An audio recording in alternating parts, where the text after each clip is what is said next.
Today we're going to talk about the physiology of a neuron, and this time we're going to expand our knowledge. We're going to actually go from the dendrite all the way to the end of a neuron called the terminal bouton or axonal terminus or synaptic terminus. There are a lot of names for it. We only see a portion of the neuron here. We see the soma shown in the middle. We see the dendrites, which are these extensions that are leading toward the soma. We also see the axon, and we don't see the end of this neuron. We don't see the terminal bouton. We do see here, with all these green squiggly lines, those represent axons and the little bulb at the end. So these are not green sperm attacking the neuron. The little bulb at the end represents the terminal bouton from an upstream neuron called a presynaptic neuron. And all of these green presynaptic neurons are sending information to this downstream postsynaptic neuron. And this poor postsynaptic neuron is going to get conflicting information. Should it depolarize, become less negative, more positive, closer to threshold? Or should it hyperpolarize, become more negative, further away from threshold, less likely to spike in action potential? What's a poor neuron to do? We have a lot to cover. I'm going to go over what the dendrites do, what happens at the axon, what happens at the terminal bouton and the synapse, and then we're going to talk about different kinds of receptors on the postsynaptic cell. And then we'll talk about drugs that can influence this relationship, the synapse. First, let's start with the dendrites. What is the function of the dendrites? How do they stimulate a neuron? How do they relay the information? Well, the dendrites here, their job is to receive the signal from upstream neurons. Again, these are shown as the green axons, the green lines, with the terminal bouton shown as the bulb at the end, if you will. So their job is to receive or bind to neurotransmitters. And the downstream neuron has to summate all of the signals. Again, the downstream neuron is going to receive conflicting information. And you already learned about the Hodgkin and Huxley experiments where they stimulated a neuron. And if they didn't stimulate a neuron enough, we saw that they created a graded potential. Now, graded potentials can be either a depolarizing potential, which means less negative, more positive charge inside the cell, or it can be a hyperpolarizing potential, which means more negative, further away from threshold. All of those are graded potentials. Those are going to be determined by neurotransmitters binding to receptors. It's not the neurotransmitter that determines if it's going to be a depolarizing potential or a hyperpolarizing potential. It's actually the receptor that the neurotransmitter will bind to. And I'll expand on that in a little bit. The line that you're seeing here over towards the side of our picture shows a line where the axon hillock will be. For testing purposes, we will agree that the soma and dendrites will only have ligand-gated channels. That means channels that will only open or maybe close if a ligand binds to them.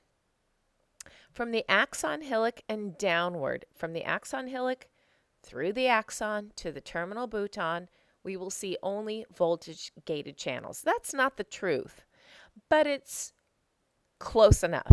And for testing purposes, that's what we want you to know. Ligand-gated channels, again, they're going to bind to neurotransmitters.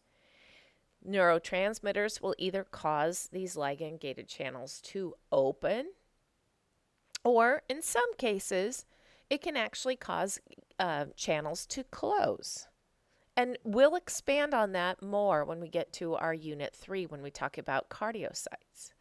Again, ligand-gated channels are located on the dendrites and cell body. Voltage-gated channels, we will agree, are only found on the axon hillock, down the axon to the terminal bouton. So you heard me say that the downstream neuron is going to receive conflicting information. And the downstream neuron is going to have to collect all this information and basically decide what is the majority, right? Majority wins. What are the ways that the downstream neuron does this? Well, there's one called spatial summation. So I want you to think about you being in class. And let's say there's one person in class who is supposed to be the downstream neuron. All the other students, all of your fellow students, are going to shout to the person next to you and tell them a command. Let's say they have a bottle of water on their desk, and you're either going to shout, drink, or you're going to shout, don't drink. All right, so on the count of 3, you make your decision. Are you going to shout drink or don't drink? On the count of 3, we're all going to shout at the same time to this person that's sitting next to you. Ready? 1, 2, 3. Now, this person next to you just heard everyone in the room shout to that person, drink or don't drink. And you would probably witness the person either sitting still, not drinking, or picking up the water bottle and drinking. You all in the room represent presynaptic neurons. You were giving a command to your fellow classmate, a postsynaptic neuron. You all shouted your command at the same time from different places in the room. And that person, that fellow colleague or student in the room got all this information and would pretty much determine what was the majority. What did my classmates tell me to do? Should I drink or not drink? That's spatial summation. A lot of presynaptic terminals, that's your classmates, discharging at the same time, that's you shouting your command at the same time, and the downstream cell, your classmate next to you who had the bottle of water, had to basically figure out what was the majority vote. That's spatial summation. Again, spatial summation, now being officially described, are or is when presynaptic neurons fire at the same time on a postsynaptic neuron. They are either telling the neuron, the postsynaptic neuron, to depolarize, get less negative, closer to threshold, or hyperpolarize, become more negative. So that's spatial summation. And on this graph over here, you're seeing how neurons can work together. You're seeing in the blue line that there are 4 presynaptic neurons. In the green line, there are 8 presynaptic neurons. And in the red line, there are 16 presynaptic neurons that are firing on a postsynaptic cell. Clearly, the more presynaptic neurons that are telling the postsynaptic neuron to depolarize, the closer the postsynaptic cell gets to threshold and will fire an action potential. The action potential occurred when 16 presynaptic neurons were depolarizing the postsynaptic cell or causing it to become depolarized. So that takes a lot of time to describe. Getting the postsynaptic cell to become less negative, more positive, closer to threshold. That takes a lot of time. Scientists have created another term to describe all that. It's called an epsp, or excitatory postsynaptic potential. Now, in class, you were told that there are 4 ions that are your responsibility. These 4 ions are sodium, potassium, chloride, and calcium. The next responsibility is for you to know where they are most abundantly found, meaning which body fluid compartment are they most abundant. Are they most abundantly found in the intracellular compartment or extracellular compartment? Sodium is found outside the cell. Potassium is found most abundantly inside the cell. Calcium is found most abundantly outside the cell in a free form, and chloride is found most abundantly outside the cell. Next question and next responsibility. If the cell membrane suddenly became more permeable to those ions, which way would they flow? What would be the direction for their net diffusion? Clearly, sodium would come in. Calcium would come into the cell. Chloride would come into the cell. Potassium is the only one that would leave the cell. Next responsibility. What charge do they have? Sodium +1. Calcium +2. Chloride -1. Potassium +1. If these ions suddenly have permeability and they're flowing down their chemical gradient, what would happen to the charge inside the cell? If sodium is coming into the cell would become more positive inside. Same for calcium. What about chloride? The inside of the cell would become more negative. What about potassium? If potassium is leaving the cell, that's an exodus of positive charges, and that means the inside of the cell would become progressively more negative. So if we continue with that, what are the ways we can create an excitatory postsynaptic potential, which is a type of graded potential that Hodgkin and Huxley were basically experimenting with? How can we manipulate those 4 ions in order to get the cell, the downstream cell, the postsynaptic cell, to become less negative, more positive?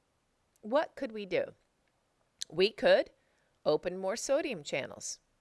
The inside of the cell would become more positive. That's an option. We could open more calcium channels. The inside of the cell would become more positive. That's an option. We would not want to open chloride channels. That would not make the cell less negative. It would make the cell more negative. What about potassium? Well, we could actually close more of the potassium leak channels.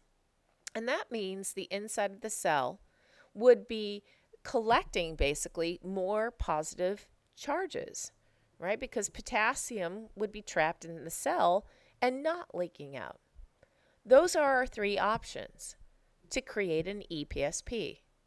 Open sodium, open calcium channels, or close potassium leak channels.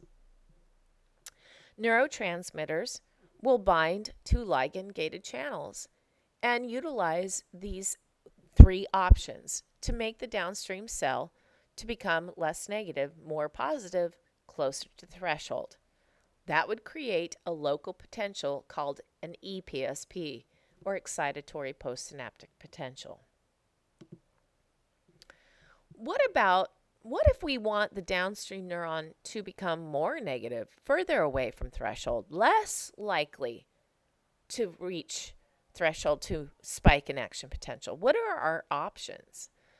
Well, neurotransmitters can then open more potassium channels, causing more potassium to leak out of the cell. There goes your positive charge. Or our option is to open chloride channels, allowing more negative charges to enter the cell. Both of these options would lead to a cell, a downstream cell, a postsynaptic cell, becoming more negative, further away from threshold, less likely to spike an action potential. That's called hyperpolarization. This kind of graded potential is called an IPSP, or inhibitory postsynaptic potential. So the downstream neuron shown here in this picture is called the postsynaptic neuron.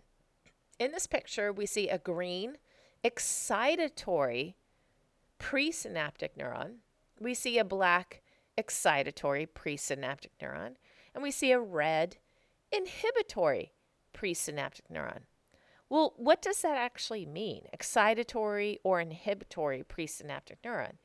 It means that those neurons are going to release a neurotransmitter that will bind to ligand-gated channels and cause the cell to either, the postsynaptic cell, to either depolarize, less negative, closer to threshold, that's an epsp, or, in the case of the red inhibitory neuron, release a neurotransmitter that will cause the postsynaptic cell to become more negative, an ipsp. So these three presynaptic neurons are going to communicate with the postsynaptic neuron. If we look down at our graph, section A. In section A, we see excitatory green neuron firing, releases neurotransmitter. This neurotransmitter causes the postsynaptic cell to have an epsp, become less negative, right? And you can see that. We see the little pen going upward with the excitatory neuron, number 1, firing and causing the downstream neuron to become less negative. The downstream neuron goes back to resting membrane potential. And now the excitatory neuron, number 1, fires again. And we see the downstream neuron depolarizing again. But it's not enough to reach threshold, so these are graded potentials. They dissipate with time and distance. In section B, we see excitatory neuron number 1, the green one, firing in quick succession, firing over and over. This causes the downstream postsynaptic neuron to actually depolarize enough where it reaches threshold, and then we see an action potential. When one presynaptic neuron fires repeatedly, and in this case causes a downstream cell to reach threshold, we're going to see an action potential. So temporal summation means one upstream neuron firing over and over again. In section B, this example showed the upstream neuron causing the downstream neuron to have an epsp. In section C, we see excitatory neuron firing, causing the downstream cell to depolarize.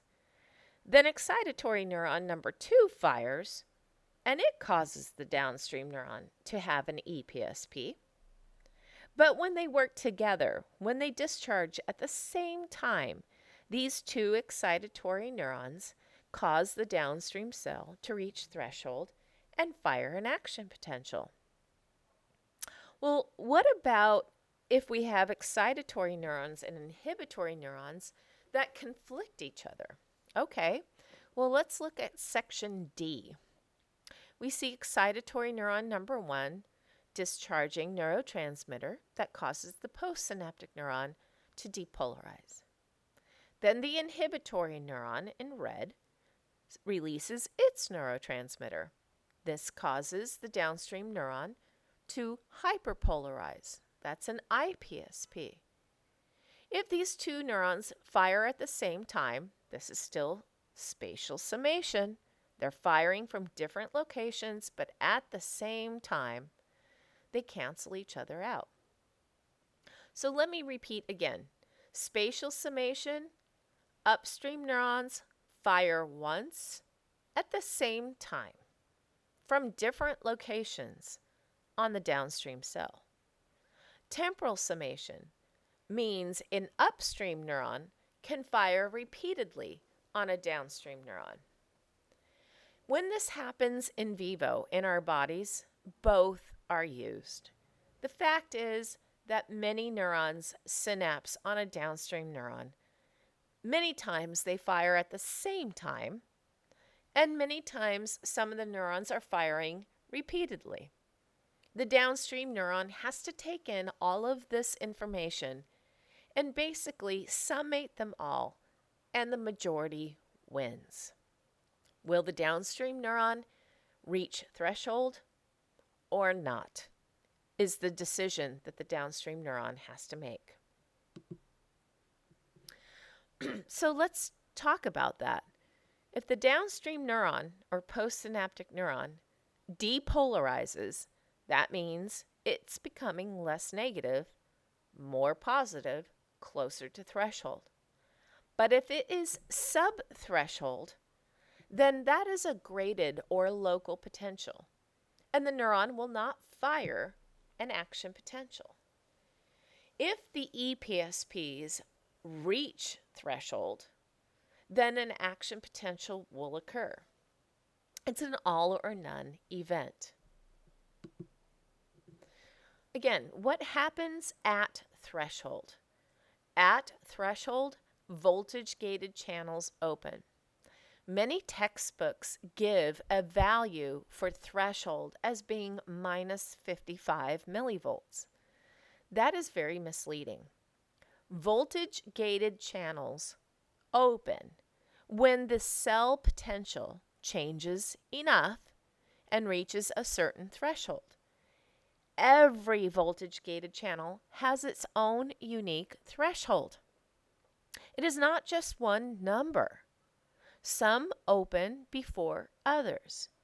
And it turns out that the sodium voltage-gated channel opens with less change in the membrane potential. In a neuron, the neuron only has to go from minus 70 to minus 55, and then it opens. Potassium needs a little bit more, and then it will open. And calcium has a different change in membrane potential required. So this minus 55 is very misleading because then students think at minus 55, all of the different kinds of voltage-gated channels open. That's not true. Each one has its unique number, change in membrane potential required. It just turns out that sodium opens more quickly because it requires less change in the membrane potential. And this is advantageous to us because now we have what I like to call the dance of the gates. Sodium opens first, the cell depolarizes, becomes very positive, but potassium opens quick on the heels of the sodium voltage-gated channels, and then the cell will repolarize, reset. That's awesome.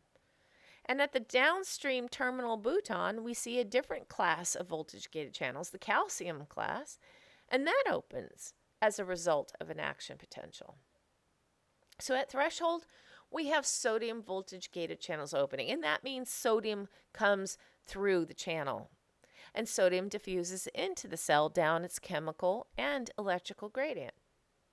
This means that the cell is becoming about 50 to 5,000 times more permeable to sodium than potassium. And I'm picking the middle of that range here on the slide and saying 1,000. Next, potassium voltage-gated channels will open. That means potassium leaves the cell. There goes our positive charge, and the inside of the cell becomes more negative. Lastly, at the terminal bouton, we see another class of voltage-gated channels opening. That's calcium. And when calcium diffuses into the cell, this causes the neuron to have the synaptic vesicles fuse with the membrane and exocytose the neurotransmitter. You heard me say the action potential. I like to think of it as the dance of the gates. If we look at this graph, the red line shows sodium conductance. Sodium comes into the cell. The inside of the cell would become more positive. If we look at the purple line above, we see the inside of the cell becoming more positive when sodium conductance increases. But we also see a line where I'm trying to demonstrate that both sodium and potassium channels can be open at the same time. At any given time, the membrane potential is a reflection of the ion with the greatest permeability. So if sodium has more permeability than potassium, in other words, if both voltage-gated channels are open at the same time, the majority wins. If sodium has more voltage-gated channels open, then the inside of the cell becomes positive. That's our upstroke. If potassium voltage-gated channels open more, that means more potassium conductance, shown here in blue. Then the inside of the cell becomes less positive, more negative, loss of positive charge. That's our downstroke. So where on the purple graph does the inside of the cell get closer to the sodium Nernst potential, and where does it get closer to the potassium Nernst potential? At the peak of the curve, with the overshoot shown here in purple, at the peak of that overshoot, that's where we get closest to sodium Nernst potential. And this is asked of you on page 5 of your homework packet. During hyperpolarization, the cell becomes even more negative than at rest. This means we're getting closer to potassium Nernst potential. And again, this is asked of you on page 5 of your homework packet.